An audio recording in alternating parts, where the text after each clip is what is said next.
네, 고 노무현 전 대통령 추도식에 참석하기 위해서 여야 지도부들도 봉하마을에 총집결을 합니다. 지방선거를 앞두고 국민의힘은 국민통합 메시지를 내는 계기로 더불어민주당은 지지층을 결집하는 기회로 삼으려는 것으로 보입니다. 국회 취재기자 연결합니다. 백종규 기자. 네, 국회입니다. 네, 지방선거 앞둔 상황이라서 추도식에 참석하는 여야 셈법이 다르겠군요. 네, 여야 지도부는 경남 김해 봉하마을에서 열리는 노무현 전 대통령 서거 13주기 추도식에 참석할 예정입니다. 여권에서는 이준석 국민의힘 대표와 권성동 원내대표가 봉하마을을 찾습니다.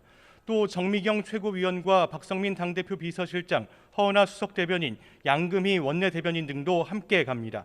국민의힘은 5.18 민주화운동 기념식에 당 소속 의원들이 총출동한 데 이어 이번 추도식에도 당 핵심 인사들이 참석해 국민 통합 메시지를 내는 데 주력할 것으로 보입니다.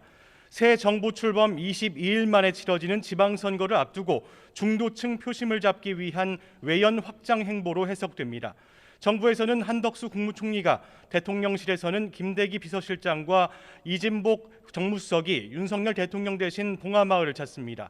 더불어민주당도 윤호중, 박지현 공동 비상대책위원장을 비롯해 박홍근 원내대표, 이재명 총괄선거대책위원장 등 지도부와 당 소속 의원들이 대거 봉하마을에 집결합니다. 이해찬 전 대표와 한명숙 전 총리, 문희상 전 국회의장 등 당 원로 인사들도 함께할 예정입니다. 문재인 전 대통령도 5년 만에 추도식에 참석할 계획입니다. 문 전 대통령은 대통령 취임 직후인 지난 2017년 노 전 대통령의 추도식에 참석해 반드시 성공한 대통령이 돼 임무를 다한 다음 다시 찾아오겠다고 약속했는데요. 민주당은 문 전 대통령이 특별한 정치적 메시지를 내지 않더라도 문 전 대통령과 지도부 등이 총출동해 고인을 기리는 모습을 보이는 것만으로도 지방선거를 앞두고 지지층을 결집하는 계기가 될 수 있을 것이라고 기대하고 있습니다. 정의당에서는 이은주 원내대표와 배진규, 심상정 의원이 봉하마을을 찾습니다.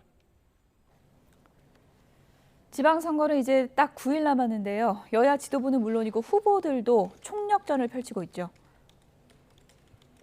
네, 노 전 대통령 추도식에 참석할 예정인 여야 지도부는 인근의 부산, 경남 지역 유세를 지원합니다. 먼저 국민의힘 이준석 대표는 울산과 부산 기장군 등을 찾아 시민들을 만나고 경남 창원 김해와 부산 북구를 찾아 지자체장 후보들의 유세에 힘을 보탭니다. 더불어민주당 이재명 총괄선대본부장은 추도식에 앞서 김해 수로 왕릉 등에서 민주당 후보 지지 유세에 나설 계획입니다. 또 부산 서면을 찾아 시민들을 직접 만나는 등 거리 유세도 합니다. 여야 서울시장 후보들 움직임도 살펴보면요. 오세훈 국민의힘 후보와 송영길 더불어민주당 후보는 대학가와 시장을 중심으로 표심 결집에 나섭니다. 오 후보는 광진, 성동, 용산, 마포, 서대문, 종로, 중구 등 서울 지역을 P자형으로 돌며 유세를 진행합니다. 송 후보는 연세대와 서울대, 중앙대를 찾아 유세 일정을 시작하고 서울 곳곳의 시장과 지하철역을 순회하며 민심을 공략할 예정입니다. 최대 승부처인 경기지사 후보들은 오늘 저녁 지상파 3사가 진행하는 경기도지사 후보 토론회에 참석할 예정인데요. 김은혜 국민의힘 후보는 이에 앞서 경기 파주와 의정부를 찾아 유세와 기자회견을 진행합니다.